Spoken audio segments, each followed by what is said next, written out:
बिस्मिल्लाहिर रहमानिर रहीम আদ-দারসুস সানি ওয়াল 20 উসুলুত তাখরিজ বা হাদিস বের করার মূলনীতির 22তম দর্স।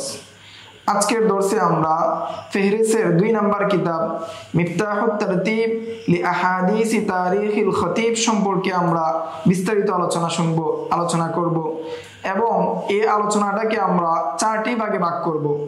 নাম্বার 1, এই কিতাবের লেখক মিফতাহুত তারতিব লি আহাদিস তারিখিল খতিব, এই কিতাবের লেখক হলেন সৈয়দ আহমদ ইবনে সৈয়দ মুহাম্মদ ইবনে সৈয়দ as-সিদ্দিক আল-গিমারি আল-মাগরিবি।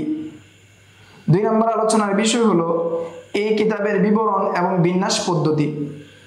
এই কিতাবটি অত্যন্ত গুরুত্বপূর্ণ ও উপকারী, কারণ লেখক মাত্র 90 পৃষ্ঠার মধ্যেই হাদিসগুলোর একটি পূর্ণাঙ্গ ফেহরিস্ত তৈরি করেছেন। অথচ তারিখে বাগদাদ কিতাবটি হলো 14 খণ্ডে ছাপানো, যার মোট পৃষ্ঠা প্রায় 7000-এর কাছাকাছি। এই ফেহরিসের 2টি বিষয় রয়েছে যার জন্য এই ফেহরিসকে গুরুত্ব দেওয়া যায়।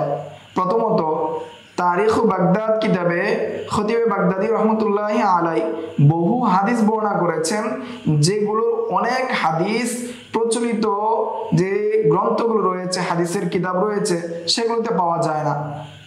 দ্বিতীয়ত, খতিবে বাগদাদি রহমতুল্লাহি আলাই তার কিতাবে হাদিস সমূহকে কোনো নির্দিষ্ট ফিকহি বা মুসনাদ অনুযায়ী সাজাননি, বরং হাদিসগুলোকে জীবনীর সাথে নিয়ে এসেছেন।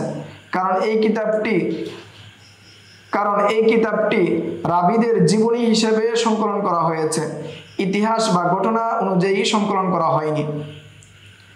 এই ফেহরিস সাজানোর পদ্ধতি, মুসান্নিফ রহমতুল্লাহি আলাই হাদিসগুলোকে 2 ভাগে ভাগ করেছেন।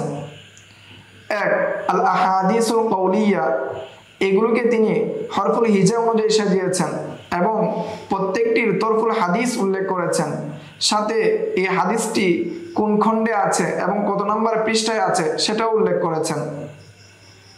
2 নম্বর ফেহরিস তৈরি করেছেন বা 2 নম্বর হাদিসকে ভাগ করেছেন আল আহাদিসুল ফিআলিয়া নামে। এগুলোকে তিনি সাহাবীদের নাম অনুযায়ী সাজিয়েছেন এবং সাহাবীদের নামগুলো তিনি হরফুল হিজা, এমনকি সাহাবীদের কুনিয়তগুলোকেও তিনি হরফুল হিজা অনুযায়ী সাজিয়েছেন এবং তিনি নারী সাহাবীদের ক্ষেত্রে আলাদা কোনো অধ্যায় রাখেননি, বরং তাদের নামকে সাধারণ সাহাবীদের তালিকায় সন্নিবেশিত করেছেন। প্রতিটি সাহাবীর পাশে হাদিসের বিষয় উল্লেখ করেছেন, যেমন as-সালাহ, as-সাদকা, তারপর এই হাদিসটি কোন খণ্ডে আছে, কোন জিলদে আছে, কোন সফহায় আছে সেটি উল্লেখ করেছেন। এই ফেহরিসে হাদিস তাকরার করার পদ্ধতি, খতিব যদি কোনো হাদিস বিভিন্ন স্থানে ভিন্ন ভিন্ন শব্দে বর্ণনা করে থাকেন, তাহলে লেখক সেই হাদিসটি প্রত্যেক বর্ণনায় আলাদাভাবে পুনরাবৃত্তি করেন, অর্থাৎ তাকরার করেন। এবং প্রথমবার যদি অপরিচিত শব্দ হয়, তাহলে দ্বিতীয়বার তিনি প্রচলিত যে শব্দে হাদিসটি রয়েছে সেই শব্দে উল্লেখ করেন। এতে করে গবেষক হাদিসের সব বর্ণনা একত্রে দেখতে পারেন এবং সহিহ যঈফ এবং রাবীদের সংখ্যা এবং অন্যান্য যে ফায়দা রয়েছে সেগুলো এখান থেকে গ্রহণ করতে পারেন। মুসান্নিফ রহমতুল্লাহি আলাই তার মুকাদ্দমায় গুরুত্বপূর্ণ পয়েন্টটি বিস্তারিতভাবে ব্যাখ্যা করেছেন, যা স্পষ্টতা এবং গবেষণার দিক থেকে বিশেষ উপকারী। সৈয়দ গিমারি রহমতুল্লাহি আলাই বলেন, যেহেতু খতিব মাঝে মাঝে কোনো বিখ্যাত হাদিসকে একাধিক স্থানে উল্লেখ করেছেন এবং অনেক সময় সেগুলোকে সাধারণত প্রচলিত যে শব্দগুলো রয়েছে সেগুলো দ্বারা উল্লেখ করেছেন, আবার কখনো কখনো তিনি সেই হাদিসকে মশহুর যে লফজ রয়েছে সেটা দ্বারা উল্লেখ করেছেন। এই জন্য আমি এই হাদিসকে তাকরার করেছি। আমি হাদিসকে প্রথমে সেই শব্দ বা সেই লফজ অনুযায়ী উল্লেখ করেছি যেভাবে খতিব বর্ণনা করেছেন, তারপর তার মশহুর লফজ যে রয়েছে সেই লফজ দিয়ে আমি পুনরায় হাদিসটিকে তাকরার করেছি। উদাহরণস্বরূপ তিনি বলেন, হাদিসু উতলুবুল খায়র ইনদা হিসানিল উজু, ভালো মানুষদের কাছেই কল্যাণ তালাশ করো। খতিব একে কখনো বলেছেন অবতাগুল খায়র, আবার কখনো বলেছেন ইদা সাআলতুমুল খায়র। তাই আমি প্রথমটিকে রেখেছি আলিফুন মাআল বা এর সাথে, আর দ্বিতীয়টিকে রেখেছি ইদা মাআসসিন এর সাথে, তারপর আমি রেখেছি আলিফুন মাআত তর সাথে, এবং আমি সেখানে লিখে দিয়েছি হাদিসটি কোন খণ্ডের কত নম্বর পৃষ্ঠায় রয়েছে। 2 নম্বর হাদিসের উদাহরণ যেমন মান কাযাবা আলাইয়া মুতাআম্মিদান, যে আমার উপর ইচ্ছাকৃতভাবে মিথ্যা ওঠায়।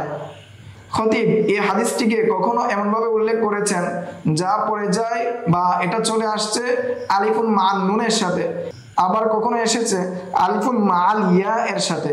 আমি সবগুলো রূপ প্রথমে আলাদা আলাদাভাবে উল্লেখ করেছি। আমি সব ধরনের লফজের হাদিস আলাদা আলাদাভাবে তার আপন জায়গায় উল্লেখ করেছি, কারণ একজন গবেষক বা পাঠক কখনো এই কথা ভাবতে পারেন যে হাদিসটি শুধু এই শব্দেই বা এই লফজেই এসেছে, তাই তিনি শুধুমাত্র ওই লফজেই হাদিসটি খুঁজবেন, বাকি যে লফজে হাদিসটি এসেছে তিনি হয়তো সেটা খুঁজতে ভুলেই যাবেন বা খুঁজবেন না। এজন্য আমি প্রত্যেক লফজের হাদিসকে আমি ফেহরিসে উল্লেখ করেছি যাতে করে গবেষণা করতে পারে। এতে জানতে পারবে হাদিসটির বিভিন্ন রিওয়ায়াত সহিহ বা যঈফ এবং কোন কোন সাহাবী হাদিসটি বর্ণনা করেছেন, এই বিষয়গুলো বিস্তারিত জানতে পারবে। এই পদ্ধতি হাদিসের খেদমতে এবং হাদিসের অনুরাগীদের জন্য সহায়ক এবং গবেষণামূলকভাবে অত্যন্ত গুরুত্বপূর্ণ।